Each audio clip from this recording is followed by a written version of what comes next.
चलिए, तो इस वीडियो में आप लोगों को साइंस के 20 क्वेश्चन का डिस्कशन कराने वाले हैं, तो आप लोग वीडियो में अंत तक बने रहिएगा। ठीक है, आइएगा पहला क्वेश्चन को देखते हैं।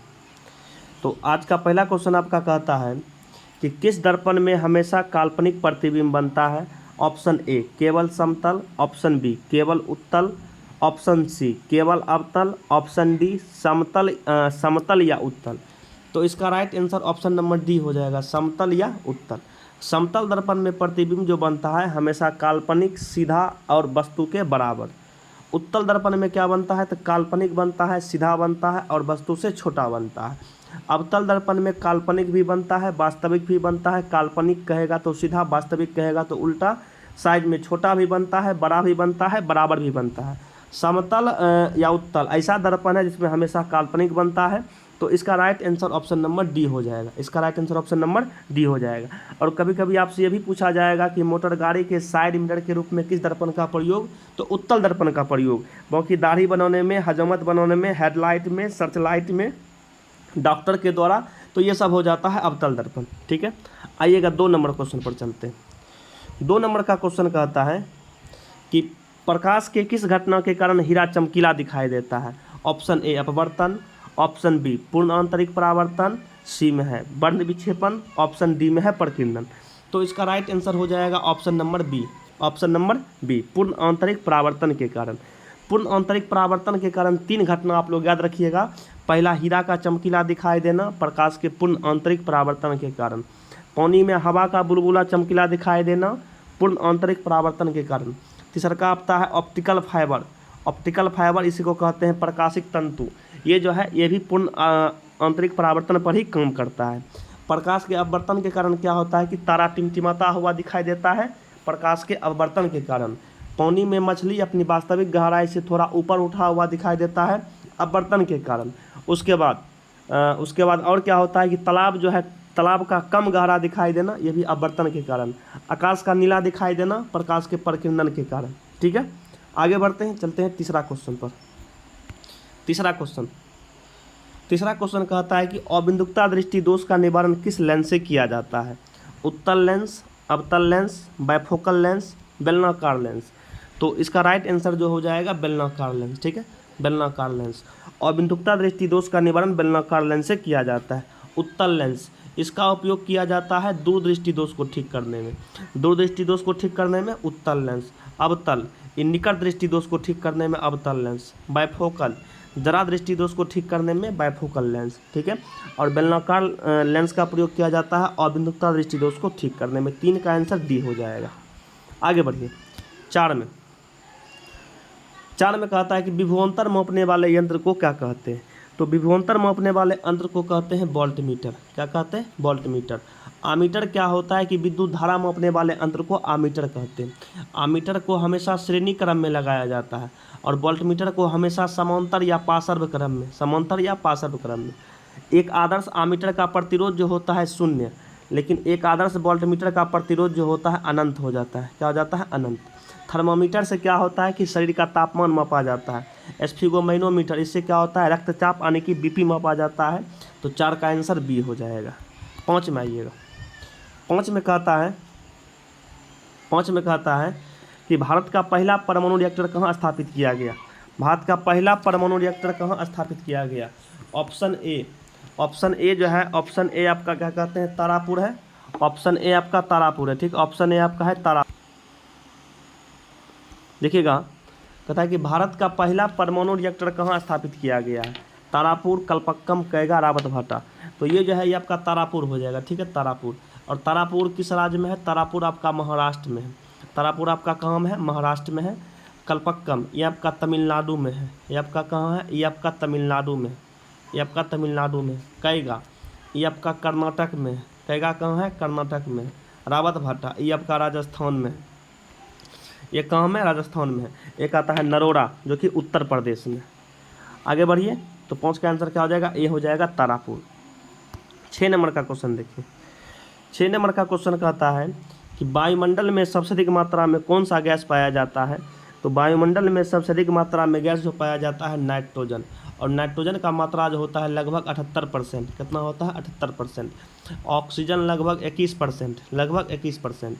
कार्बन डाइऑक्साइड 0.03% होता है, 0.03% होता है। ठीक है, तो सबसे अधिक मात्रा में वायुमंडल में जो गैस पाया जाता है नाइट्रोजन, ऑप्शन नंबर ए हो जाएगा। ऑप्शन नंबर क्या हो जाएगा? ए हो जाएगा। और आपसे क्वेश्चन ये भी पूछा जाएगा कि खाने वाले पदार्थ के बंद पैकेट जैसे चिप्स हो गया, इसमें कौन सा गैस भरा रहता है? तो नाइट्रोजन। और आपसे क्वेश्चन ये भी पूछा जाएगा वह कौन सा गैस है जो चूने के पानी को दुधिया कर देता है? तो CO2 carbon dioxide, carbon dioxide. साथ में देखिए, साथ में कहता है रासायनिक अभिक्रिया में भाग लेने वाले पदार्थ को क्या कहते हैं? जो रासायनिक जैसे मान लिया जाए C+O2, C+O2 मिल के बनाया CO2, तो ये दोनों भाग ले रहा है, तो इसको कहेंगे अभिकारक या प्रतिकारक। अभिकारक कहेंगे, प्रतिकारक कहेंगे या रिएक्टेंट कहेंगे। जो नया पदार्थ बनता है उसको प्रतिफल, उत्पाद या प्रोडक्ट कहेंगे। ठीक है, तो रासायनिक अभिक्रिया में भाग लेने वाले पदार्थ को प्रतिकारक या अभिकारक कहते हैं। ऑप्शन नंबर ए हो जाएगा, ऑप्शन नंबर ए हो जाएगा। आगे देखिएगा, कहता है कि शुद्ध जल का pH मान। देखिए, शुद्ध जल का pH मान जो होता है 7 के बराबर होता है। कितना होता है? 7 के बराबर। शुद्ध जल का pH मान 7 होता है। पूछा जाएगा अम्ल का pH मान या अम्लीय विलयन का pH मान, तो 7 से कम, 7 से कम। आपसे पूछा जाएगा क्षार का pH मान या क्षारीय विलयन का pH मान, तो 7 से अधिक। शुद्ध जल का pH मान या उदासीन विलयन का pH मान या लवण का pH मान कहेगा तो 7, 8 का आंसर सी हो जाएगा। ठीक है, 7 के बराबर। आगे बढ़िएगा, 9 नंबर का क्वेश्चन देखिए। 9 नंबर का क्वेश्चन कहता है कि चींटी या बिच्छू के डंक में कौन सा अम्ल पाया जाता है? तो चींटी या बिच्छू के डंक में पाया जाता है, चींटी या बिच्छू के डंक में पाया जाता है फॉर्मिक अम्ल। कौन सा अम्ल पाया जाता है? फॉर्मिक अम्ल। इसी का आयुपैक नेम जो होता है मिथेनोइक अम्ल। इसी का क्या होता है? आयुपैक नेम होता है मिथेनोइक एसिड। इसी का क्या नाम होता है? आयुपैक नेम मिथेनोइक एसिड होता है। एसिटिक अम्ल, ये सिरका में पाया जाता है। ऑक्जेलिक अम्ल, टमाटर में पाया जाता है। ठीक है, मैलिक अम्ल सेब में पाया जाता है। चारों इंपॉर्टेंट है एग्जाम के लिए। आगे बढ़िएगा, 10 नंबर का क्वेश्चन। तो 10 का क्वेश्चन, एक सेकेंड पेन लाइए। 10 का क्वेश्चन कहता है कि विद्युत का सबसे अच्छा चालक धातु कौन है? तो विद्युत का सबसे अच्छा चालक धातु जो है चांदी। चांदी का संकेत बोले तो Ag, चांदी का संकेत बोले तो Ag। चांदी जो है विद्युत का सबसे अच्छा चालक धातु है। आपसे पूछा जाएगा सबसे अधिक तन्य धातु या सबसे अधिक आघातवर्धनीय धातु, ये आपका सोना होता है। सोना का संकेत Au, सोना का संकेत Au। और शुद्ध सोना जो होता है वो 24 कैरेट का होता है। कितना कैरेट का होता है? 24 कैरेट का। आपसे पूछा जाएगा वह कौन सा धातु है जो द्रव अवस्था में पाया जाता है? तो पारा या मरकरी, जिसका संकेत Hg होता है। ठीक है, पारा या मरकरी धातु होता है जो द्रव अवस्था में पाया जाता है।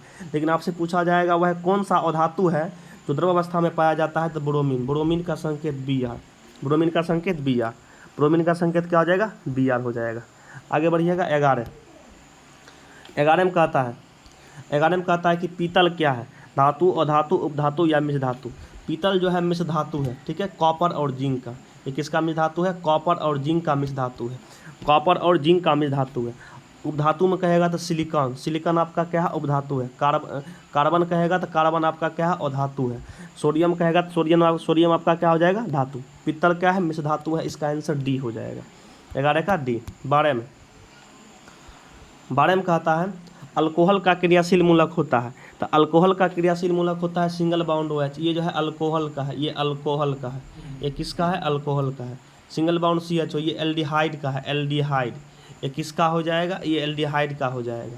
सिंगल बाउंड CH, ये हो जाएगा carboxylic acid, carboxylic acid, carboxylic acid, carboxylic acid. और CO कीटोन का हो जाएगा। ठीक है, अल्कोहल बोले तो सिंगल बाउंड OH, 12 का ए हो जाएगा। 13 में आइए, 13 में कहता है कि त्रिक का नियम किसने दिया? तो त्रिक का नियम दिया था डोबेराइडर। त्रिक का नियम किसने दिया था? डोबेराइडर। आपसे पूछा जाएगा अष्टक का नियम, तो अष्टक का नियम दिया न्यूलैंड, अष्टक नियम दिया न्यूलैंड। सबसे पहले आवर्त सारणी किसने बनाया? सबसे पहले आवर्त सारणी किसने बनाया? मेंडलीव। और मेंडलीव जो अपना आवर्त सारणी बनाया था परमाणु भार या परमाणु द्रव्यमान के आधार पर, परमाणु भार या परमाणु द्रव्यमान के आधार पर। मोसले, इसको जो है आधुनिक आवर्त सारणी का पिता कहा जाता है। आपसे पूछा जाएगा आधुनिक आवर्त सारणी किसके द्वारा बनाया गया? तो मोसले के द्वारा। और ये जो बनाया गया है परमाणु संख्या के आधार पर। किसके आधार पर? परमाणु संख्या के आधार पर। और आधुनिक आवर्त सारणी में वर्गों की संख्या 18 गो है, आवर्त की संख्या 7 गो है। चलिएगा नेक्स्ट क्वेश्चन पर चलते हैं। क्वेश्चन नंबर 14 में है प्रकाश संश्लेषण के लिए क्या आवश्यक है? सूर्य का प्रकाश, कार्बन डाइऑक्साइड, क्लोरोफिल, तो इनमें से सभी।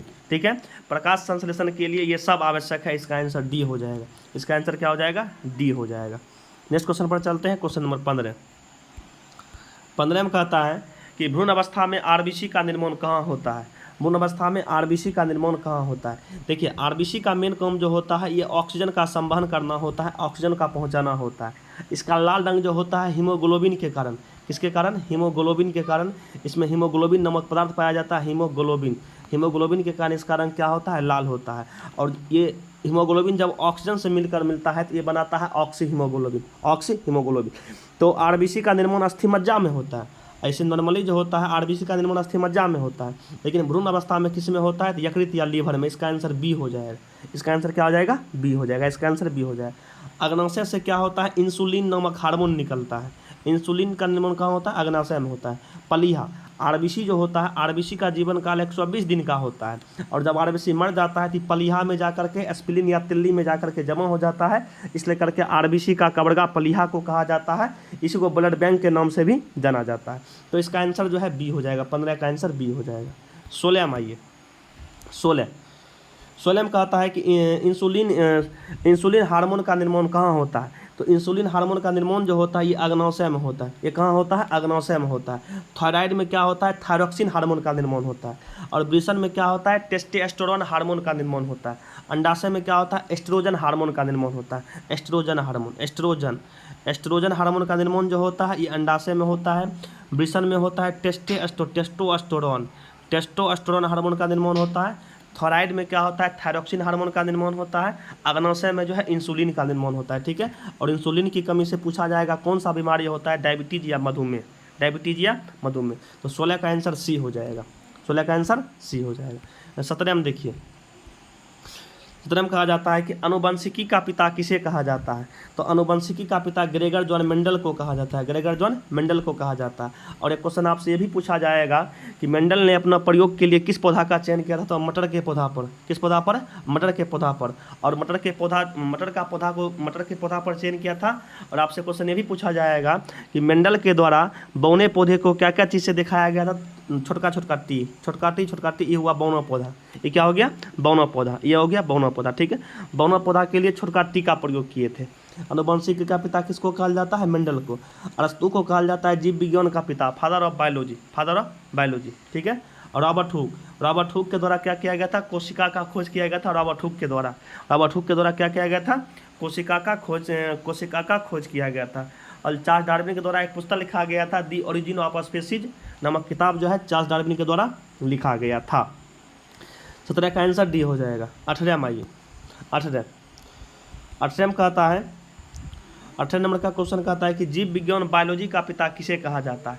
देखिए जीव विज्ञान शब्द का प्रयोग सबसे पहले किया लेमार्क, केवल प्रयोग किया लेमार्क, लेकिन जीव विज्ञान के बारे में डिटेल्स में जो बताइए अरस्तु, इसलिए करके अरस्तु को जीव विज्ञान का पिता कहा जाता है। तो जीव विज्ञान का पिता ये अरस्तु को कहा जाता है। इसका आंसर बी हो जाएगा। इसका आंसर क्या हो जाएगा, बी हो जाएगा। न्यूटन, इसको फिजिक्स का पिता कहा जाता है, फादर ऑफ फिजिक्स। ठीक है, फिजिक्स का पिता किसको कहा जाता है, न्यूटन को कहा जाता है। लेकिन मॉडर्न फिजिक्स का पिता जो है अल्बर्ट आइंस्टाइन को कहा जाता है। आपसे पूछा जाएगा कि मॉडर्न फिजिक्स का पिता किसको कहा जाता है, आइंस्टाइन को। किसको कहा जाता है, आइंस्टाइन को कहा जाता है। आइंस्टाइन को कहा जाता है। चलिए 18 का आंसर क्या हो जाएगा, 18 का आंसर बी हो जाएगा। 19 में आइए। 19 में कहता है कि मछली का श्वसन अंग कौन है। तो मछली का श्वसन अंग होता है गलफरा या गिल्स। ये जो है मछली का श्वसन अंग होता है। पूछेगा मनुष्य का श्वसन अंग तो फेफड़ा, तिलचट्टा का श्वसन अंग ट्रेकिया, मच्छर का श्वसन अंग वायुनलिका है। मछली वाला ज़्यादा पूछता है। ठीक है, मछली का श्वसन अंग जो है गलफरा या गिल्स हो जाएगा बी नंबर। ठीक है, 20 नंबर का क्वेश्चन देखिए। 20 नंबर का क्वेश्चन कहता है निम्न में से कौन यौन संचरण रोग है। एसटीडी मतलब sexual transmitted disease, syphilis, gonorrhoea, AIDS या इनमें से सभी। चलिए इसका जवाब आप लोगों के लिए छोड़ देते हैं। इसका जवाब आप लोग कमेंट सेक्शन में कमेंट कर दीजिएगा और साथ में अपना नाम भी बता दीजिएगा। ठीक है, तो इसमें 20 क्वेश्चन कंप्लीट हो गया। मिलेंगे नेक्स्ट पार्ट में बहुत ही जल्द। आप लोग बताइएगा यह वीडियो आपको कैसा लगा और इस क्वेश्चन का जवाब जो है आप लोग कमेंट सेक्शन में कमेंट करके दीजिएगा। मिलते हैं नेक्स्ट पार्ट में बहुत ही जल्द। जय हिंद।